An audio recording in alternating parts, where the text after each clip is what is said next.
Vous savez ce moment où vous vous surprenez à rêver d'une vie meilleure, pleine de sens, de réussite, de satisfaction profonde. Pourtant, sans même vous en rendre compte, vous restez prisonnière d'habitudes, de mauvaises décisions et de distractions incessantes qui sabotent ces rêves. Cette vidéo dévoile les 12 obstacles invisibles mais puissants qui brisent la vie que vous méritez tant. Ces pièges sont l'incarnation de ce que le stoïcisme dénonce. La procrastination paralysante, la quête insatiable de validation extérieure, la parole inutile qui remplace l'action concrète, l'emportement impulsif et surtout cette addiction aux réseaux sociaux qui drape notre temps de fumée et nous dérobe notre vraie attention. Mais poussons plus loin. Derrière chaque échec, il y a souvent une peur sourde du malaise, ce fameux inconfort que le stoïcisme nous invite à embrasser, à traverser, pour grandir vraiment.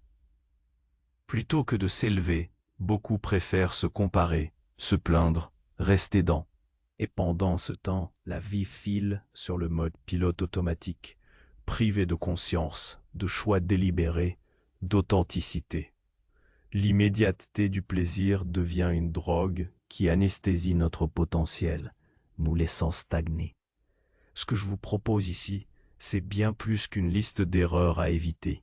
C'est un appel vibrant à reprendre le contrôle de votre existence, à tailler dans le superflu, à concentrer votre énergie sur l'essentiel, à agir avec intention, en accord avec les principes stoïciens. Parce que vivre la vie que l'on mérite, ce n'est pas un coup de chance ou un hasard. C'est le fruit d'un combat intérieur entre la raison et la résistance. Une discipline née du respect profond du présent et de la maîtrise de soi face aux tempêtes émotionnelles. Restez avec moi jusqu'à la fin pour découvrir non seulement ces 12 freins mortels, mais surtout comment les dépasser avec sagesse et courage. Vous êtes à un pas de transformer votre rapport à vous-même, au temps et à votre destinée. La question est, serez-vous prêt à affronter ce combat, à sortir de l'ombre de l'inaction et à incarner enfin la vie digne et juste qui vous appartient? 1. La procrastination destructrice. La quête insatiable d'approbation. 3. Parler plus qu'agir. Le danger des mots vides. 4. Les réactions impulsives qui sabotent tout. 5. La distraction permanente des réseaux sociaux. 6. La comparaison toxique avec autrui. 7. La peur du malaise qui freine la croissance.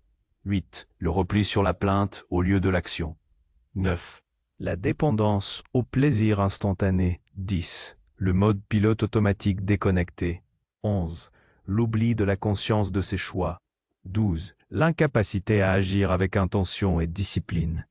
Si cela fait sens pour vous jusqu'ici, si ces réflexions résonnent avec votre propre quête de clarté, alors prenez un instant pour aimer la vidéo et la partager. C'est un geste simple qui permet à ce message d'atteindre ceux qui, comme nous, cherchent à forger une vie de sens et d'intention. Nous avons exploré ensemble les premiers pièges, ces illusions confortables qui nous détournent de notre véritable potentiel. La procrastination, la soif d'approbation, les mots qui remplacent les actes, l'impulsivité et la tyrannie des écrans. Mais la liste est loin d'être exhaustive. La carte de notre voyage intérieur est parsemée d'autres embûches, souvent plus subtiles, mais tout aussi dévastatrices.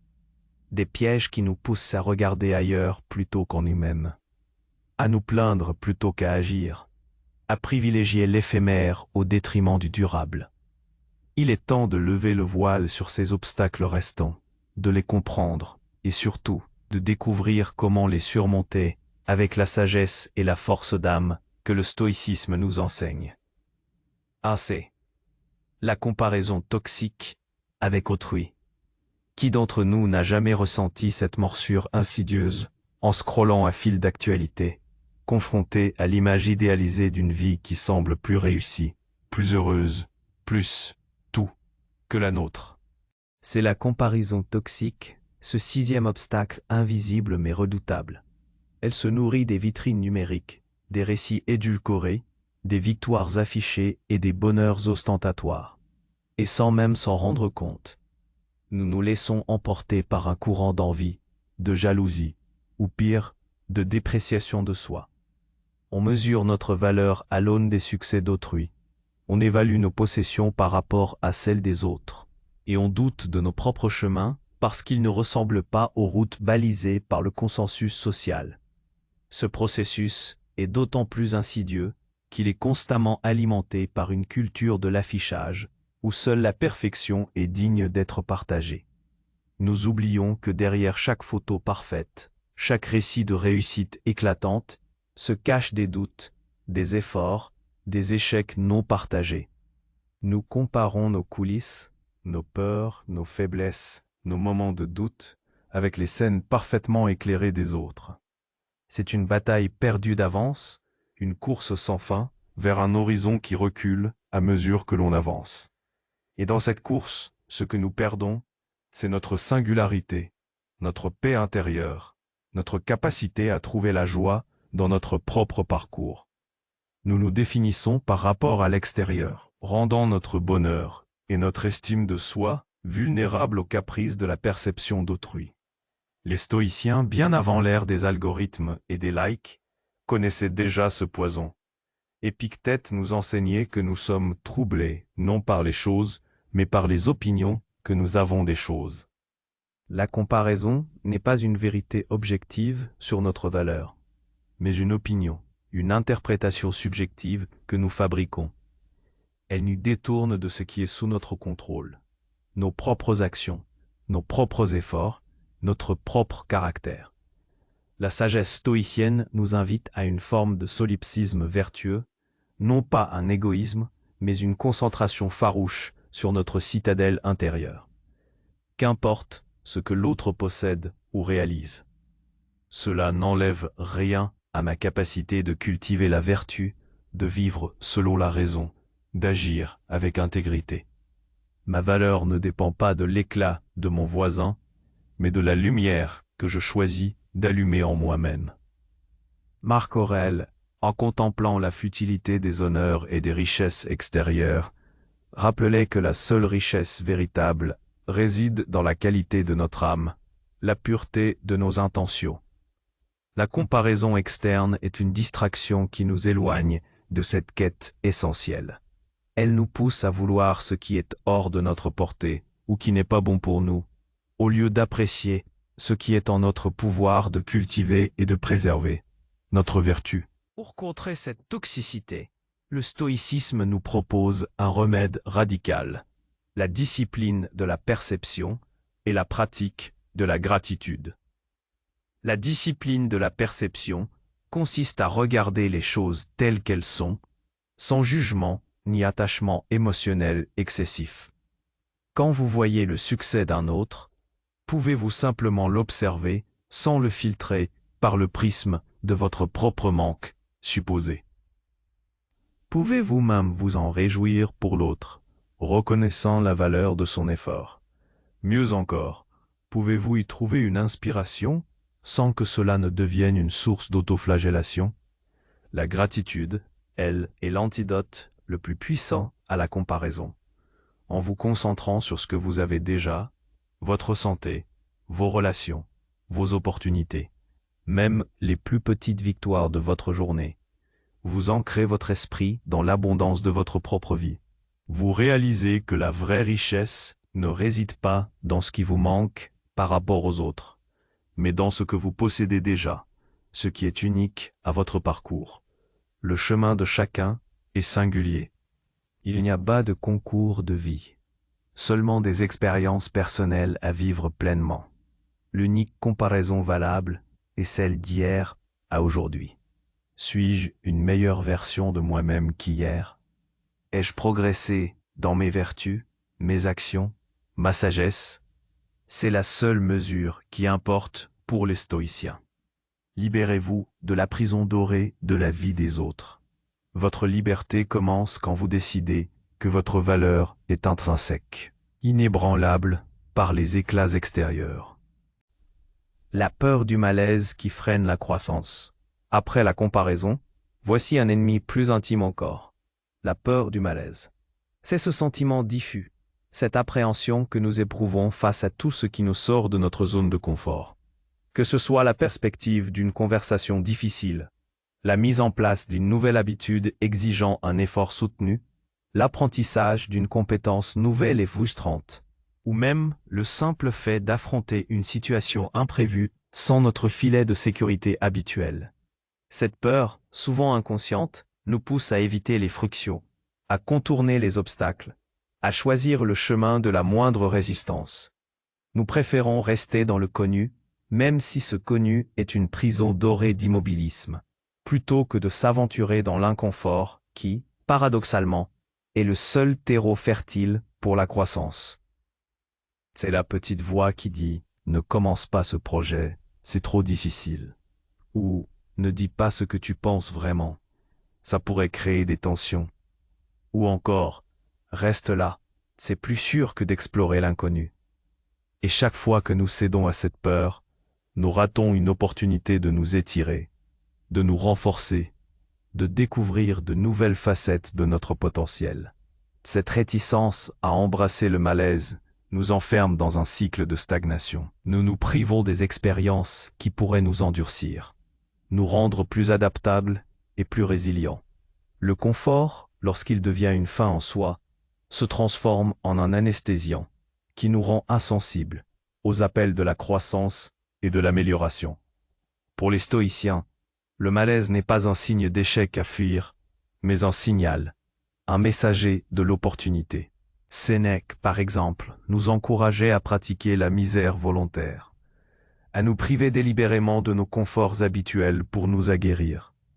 Non pas pour souffrir inutilement, mais pour prouver à nous-mêmes que nous sommes capables d'endurer, de nous adapter, de survivre, et même de prospérer, quelles que soient les circonstances. L'idée est de démythifier la souffrance, de lui ôter son pouvoir terrifiant en l'expérimentant par choix. L'inconfort est le gymnase de l'âme, le lieu où nos vertus sont forgées et testées. Chaque situation difficile est une occasion de pratiquer la tempérance, le courage, la sagesse et la justice. Si je fuis systématiquement le malaise, je prive mon âme des exercices nécessaires à son développement. Je reste un athlète sédentaire, rêvant de force sans jamais soulever de poids. Les épreuves ne sont pas des punitions, mais des occasions de démontrer notre force de caractère, de prouver notre valeur à nous-mêmes et non pas aux autres. C'est en affrontant l'adversité que l'on découvre ses ressources insoupçonnées, que l'on forge la résilience et que l'on affine notre compréhension du monde et de soi-même. Comment apprivoiser cette peur ? Commencez petit. Ne cherchez pas à affronter d'emblée la montagne de l'inconfort. Identifiez une petite chose qui vous met mal à l'aise aujourd'hui et faites-la volontairement. Cela pourrait être de vous lever 15 minutes plus tôt, de prendre une douche froide, d'engager une conversation avec un inconnu, ou de refuser poliment une sollicitation qui ne correspond pas à vos valeurs. Chaque petite victoire contre la peur du malaise renforce votre résilience et élargit votre zone de confort. Adoptez la philosophie de l'amor fati, l'amour du destin, qui consiste à accepter et même à embrasser ce qui se présente à vous, y compris les difficultés. Car dans chaque épreuve se cache une leçon, un potentiel de transformation. Lorsque vous ressentez de l'inconfort, ne le fuyez pas. Accueillez-le. Observez-le. Demandez-vous. Quelle vertu puis-je exercer ici? Quelle force puis-je développer? Souvenez-vous de Marc Aurèle. Ce qui ne me tue pas me rend plus fort. L'inconfort est le prix de l'amélioration. Le signe que vous êtes en train de vous étirer, de grandir. Il est le messager qui vous dit « Vous êtes sur le point de devenir quelqu'un de plus fort, de plus sage, de plus résilient. » Ne laissez pas la quête illusoire d'un confort permanent vous voler la vie pleine et riche que vous méritez. Embrassez le défi, car c'est dans le frottement que l'acier s'aiguise. 8.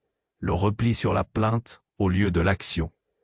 Dans le prolongement de la peur du malaise, ou parfois même en conjonction avec elle, se trouve le 8e obstacle, le repli sur la plainte. C'est un réflexe si ancré dans nos sociétés modernes, où la culture de la victimisation et de la justification semble si souvent prendre le pas sur celle de la responsabilité. Se plaindre est une facilité, une échappatoire. C'est un monologue intérieur ou extérieur qui consiste à décrire un problème, à en souligner l'injustice, à attribuer la faute à des circonstances extérieures, à des personnes, au système, au destin. Bref, à tout sauf à nous-mêmes ou à notre capacité d'agir. Et pendant que nous nous noyons dans ce flot de lamentation, l'énergie qui pourrait être dépensée à trouver une solution ou à accepter l'inévitable est dilapidée. La plainte crée une bulle d'impuissance illusoire, un confort temporaire dans la passivité, qui nous dispense d'affronter la réalité et d'y apporter notre contribution. On se sent mieux d'avoir exprimé son mécontentement, mais rien n'a changé, sauf notre propre niveau d'énergie et notre capacité à voir des opportunités. Ce piège est subtil, car il se déguise souvent en expression légitime d'un problème ou en besoin de se défouler. Mais à force de se plaindre sans jamais agir, nous nous enfermons dans une inertie destructrice, un cercle vicieux où la frustration alimente la passivité et la passivité renforce la frustration. Les stoïciens ne toléraient pas la plainte. Pour eux, c'était un symptôme d'une âme qui n'avait pas encore embrassé la distinction fondamentale entre ce qui est sous notre contrôle et ce qui ne l'est pas. Marc Aurèle écrivait « Si tu es affligé par quelque chose d'extérieur, ce n'est pas la chose elle-même qui te trouble, mais ton jugement sur elle. Et il est en ton pouvoir de l'effacer à l'instant. La plainte, c'est le refus d'accepter la réalité telle qu'elle est, et le désir stérile qu'elle soit autre. C'est une forme de rébellion contre l'ordre des choses, qui est toujours vaincue d'avance. Au lieu de gaspiller notre souffle à exprimer notre mécontentement face à l'incontrôlable, les événements extérieurs, les actions d'autrui, le passé, les stoïciens nous exhortent à diriger notre énergie vers l'intérieur, vers ce qui est en notre pouvoir, nos pensées, nos jugements, nos réactions, nos intentions et nos actions. La plainte ne change pas la situation. Elle ne fait qu'empoisonner notre esprit et nous aveugler aux solutions. Elle nous transforme en spectateurs passifs de notre propre vie, plutôt qu'en acteurs résolus. Le stoïcisme est une philosophie de l'action vertueuse et de la responsabilité individuelle, où chaque instant est une occasion de se perfectionner, et non de déplorer ce qui est hors de notre portée.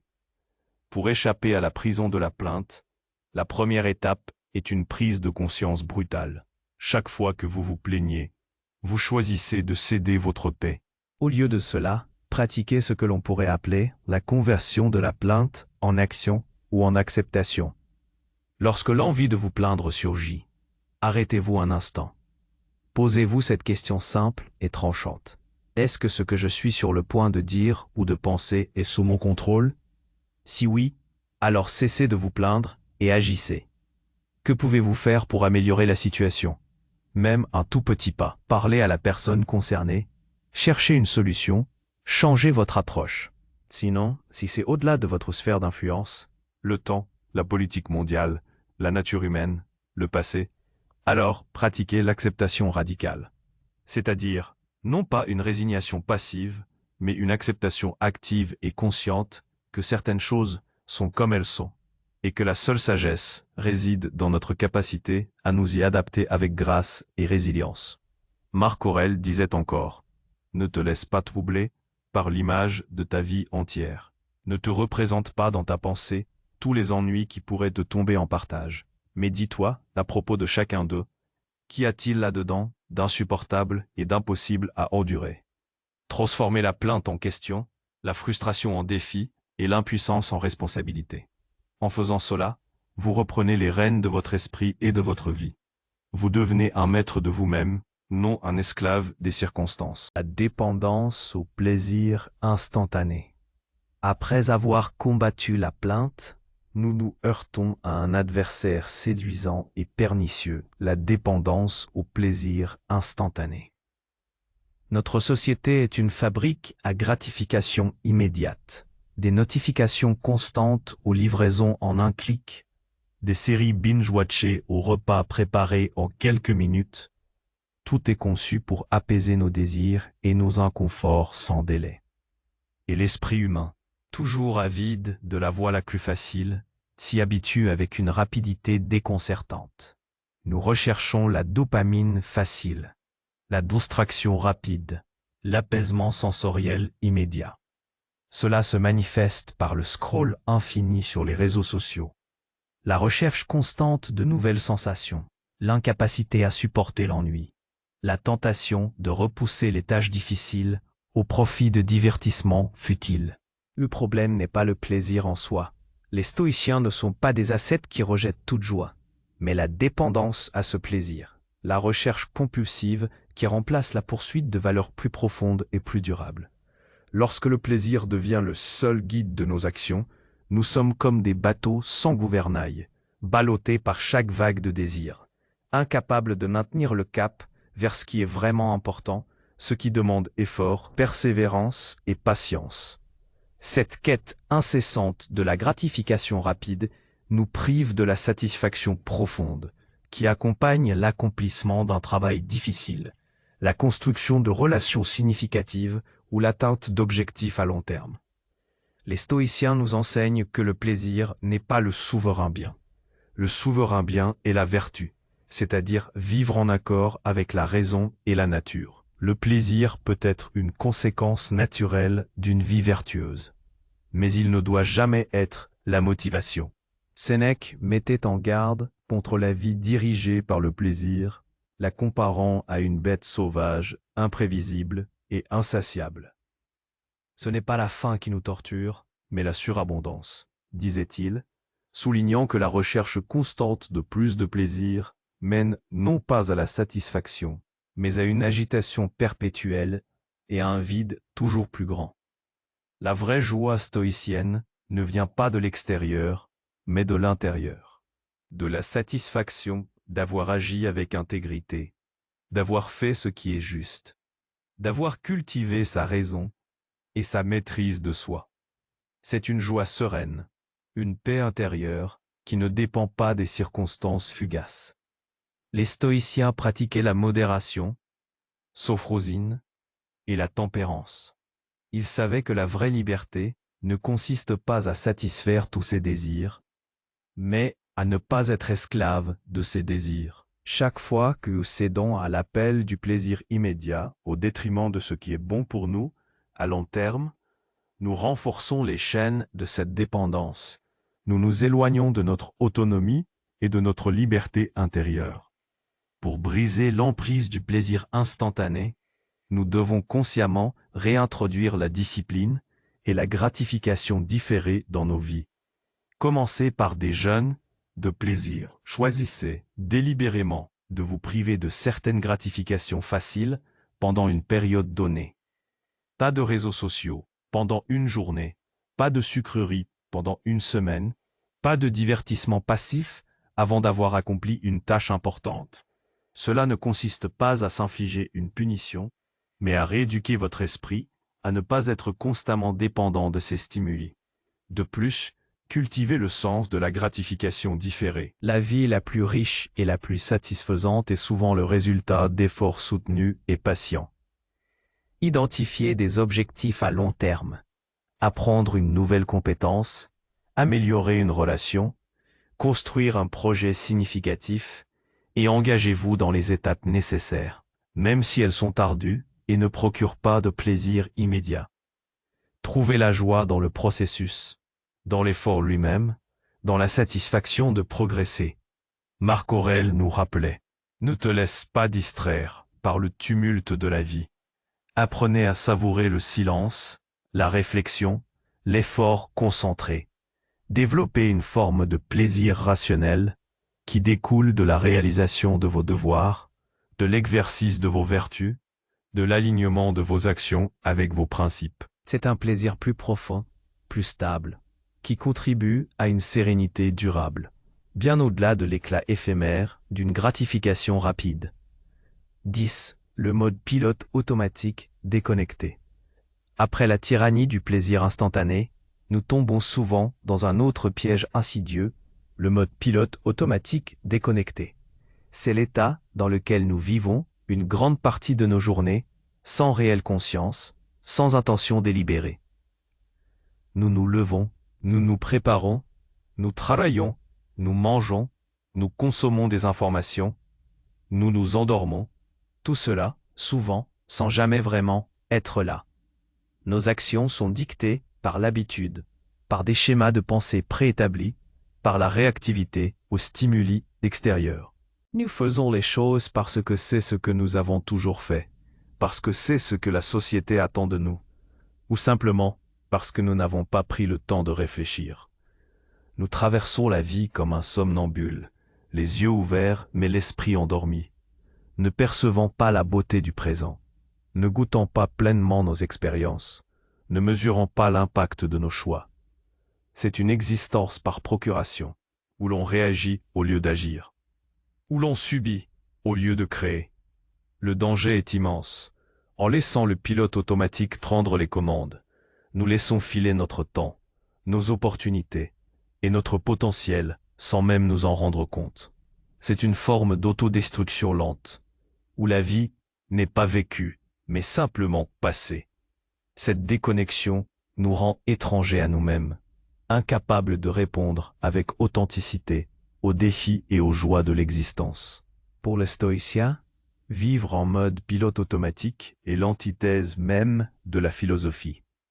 La philosophie, pour eux, n'était pas un simple ensemble de théories, mais un mode de vie, une pratique constante de la conscience et de la raison. Le principe central est la proairesis, la faculté de choisir, d'exercer un jugement rationnel et de diriger nos actions. Si nous laissons nos habitudes et nos impulsions nous guider, nous abdiquons notre proairesis. Épictète insistait sur l'importance de la vigilance, de la réflexion quotidienne sur nos jugements et nos actions. Il nous exhortait à examiner chaque expérience, chaque pensée, chaque réaction, en nous demandant « Est-ce que cela est sous mon contrôle? Est-ce que cela s'aligne avec la raison ?» Le mode pilote automatique est une absence de cet examen, une déconnexion de notre moi rationnel. Les stoïciens considéraient chaque moment comme une opportunité d'exercer la vertu, d'agir avec intention. Or, comment exercer la vertu si nous ne sommes pas conscients de nos actions, de nos motivations, de nos choix? La vie consciente est la seule vie vertueuse, la seule vie digne d'un être humain doué de raison. Elle est le fondement de toute amélioration personnelle et de tout alignement avec nos principes les plus profonds. Pour se débrancher du pilote automatique, la première étape est de réintroduire la conscience dans les moments les plus banals de votre journée. C'est la pratique de la pleine conscience à la manière stoïcienne. Commencez par des pauses régulières, 5 minutes, plusieurs fois par jour, pour simplement observer votre respiration, les sensations de votre corps, les sons autour de vous, sans jugement. Cela ancre votre esprit dans le présent. Ensuite, appliquez cette conscience à vos routines. Lorsque vous buvez votre café, goûtez-le vraiment. Lorsque vous marchez, sentez vos pieds sur le sol. Lorsque vous parlez, écoutez attentivement l'autre personne et choisissez vos mots. Demandez-vous régulièrement, pourquoi est-ce que je fais cela? Est-ce que cette action est alignée avec mes valeurs? Le journal de réflexion stoïcien est un outil puissant pour cela. Chaque soir, examinez votre journée. Qu'avez-vous bien fait? Où avez-vous cédé à l'impulsion? Où avez-vous agi sans conscience? Qu'auriez-vous pu faire différemment? Marc Aurèle nous invitait à ne pas agir comme si tu avais 10 000 ans à vivre. Le destin est à ta porte. Sois bon tant que tu le peux. Cette urgence de vivre consciemment n'est pas une source d'anxiété, mais un rappel de la précieuse opportunité qu'est chaque instant. En vous réappropriant votre attention, en choisissant de vivre chaque moment avec intention, Vous transformez votre existence d'une succession d'événements subis en une œuvre d'art consciente, sculptée par vos propres mains. 1.11. L'oubli de la conscience de ses choix, directement lié au mode pilote automatique.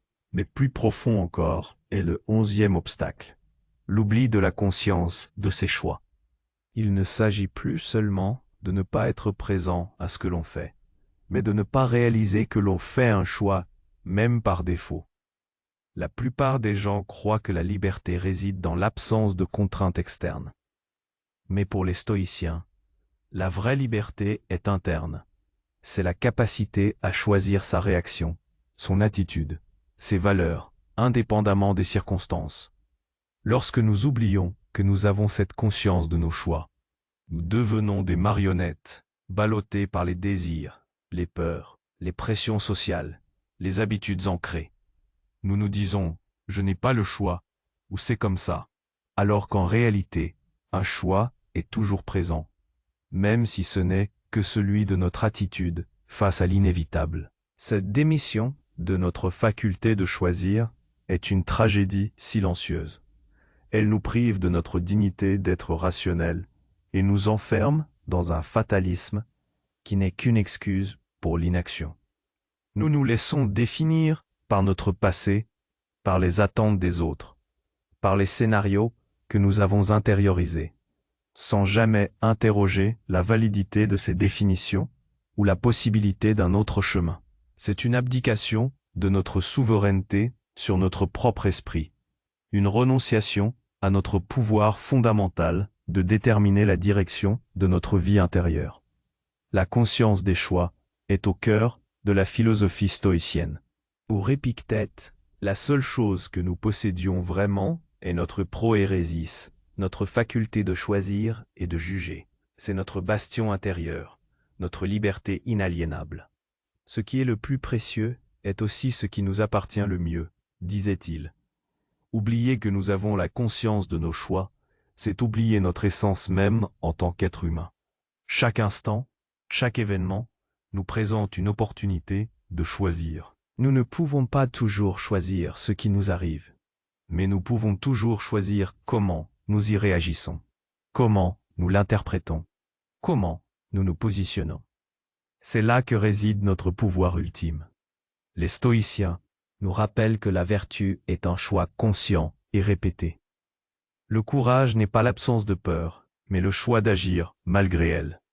La justice n'est pas la soumission aveugle à la loi, mais le choix de l'équité. La tempérance n'est pas l'absence de désir, mais le choix de la modération.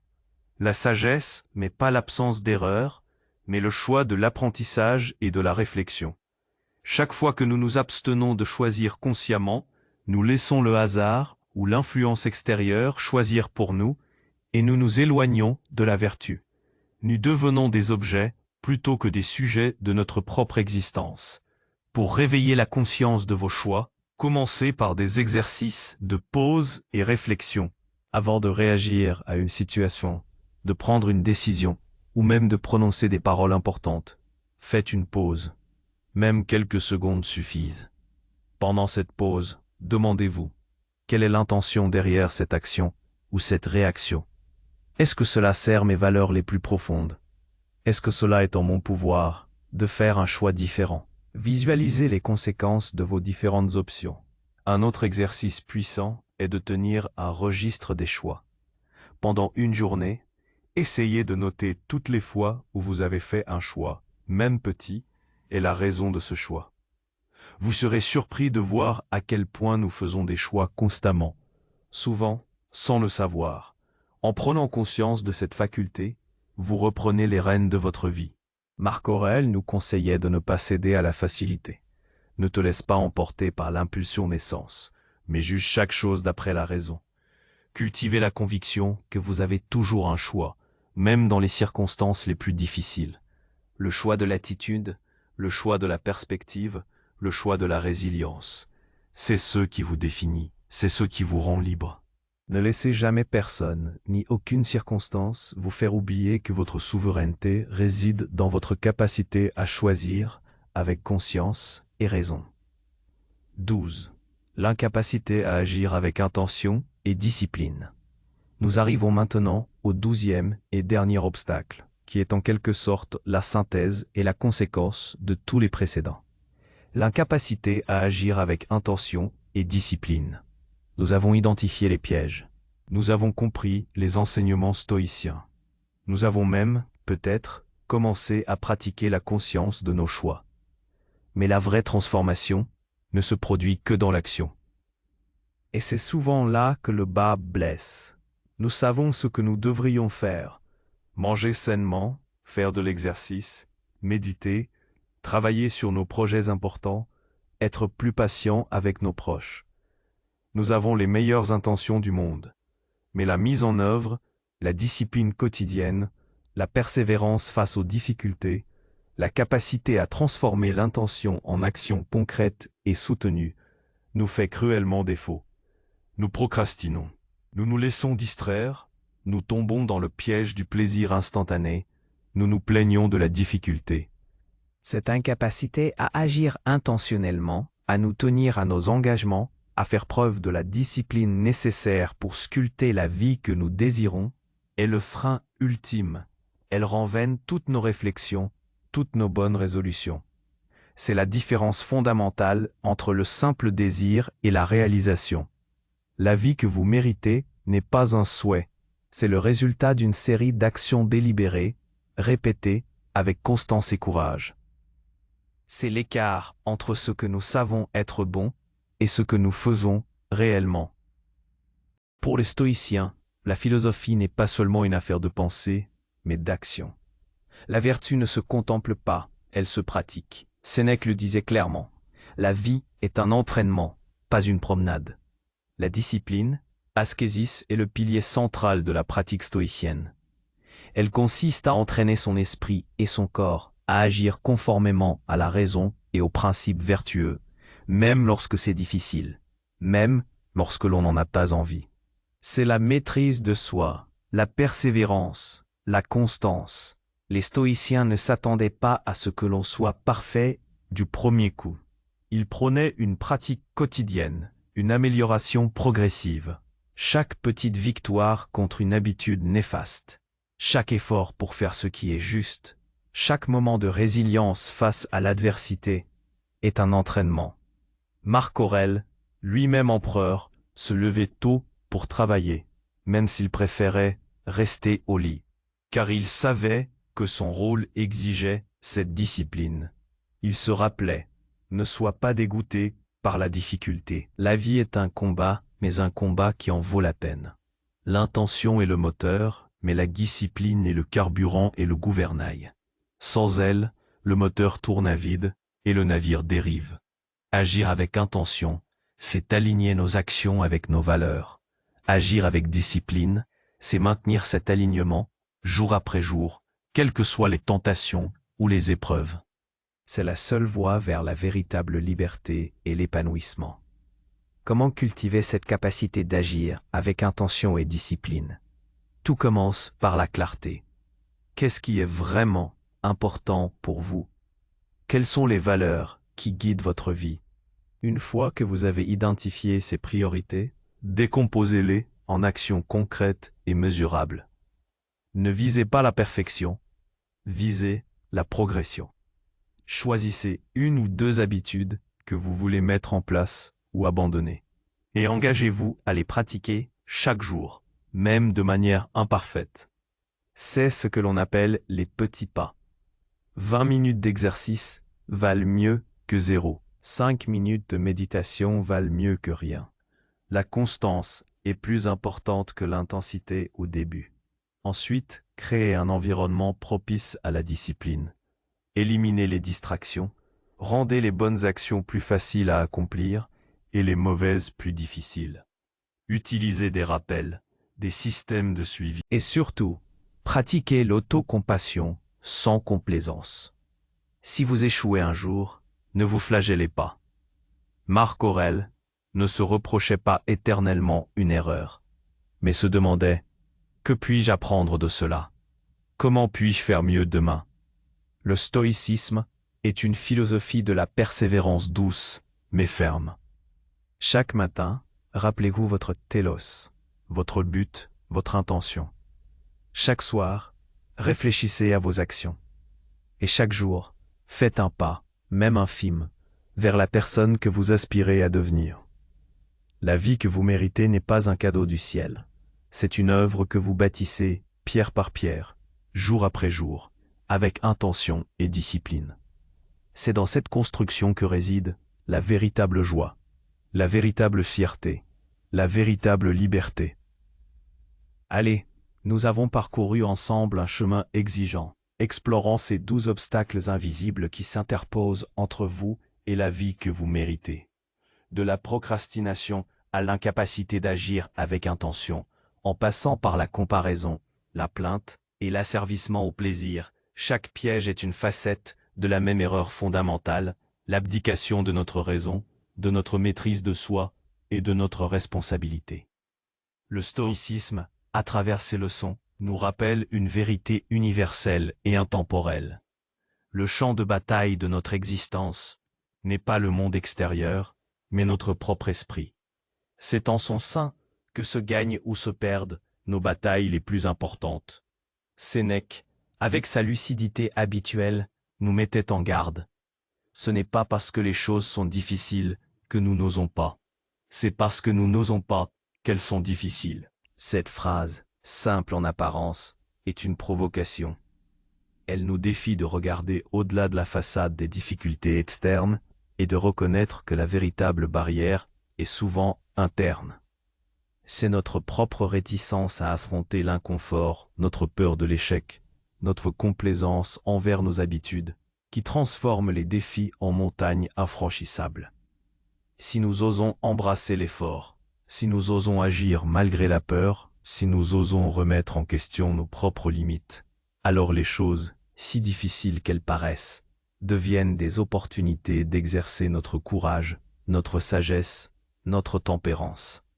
Le courage n'est pas l'absence de peur, mais la décision d'agir en dépit d'elle. La vie que vous méritez n'est pas une utopie lointaine, mais une réalité à construire, ici et maintenant, par vos choix quotidiens.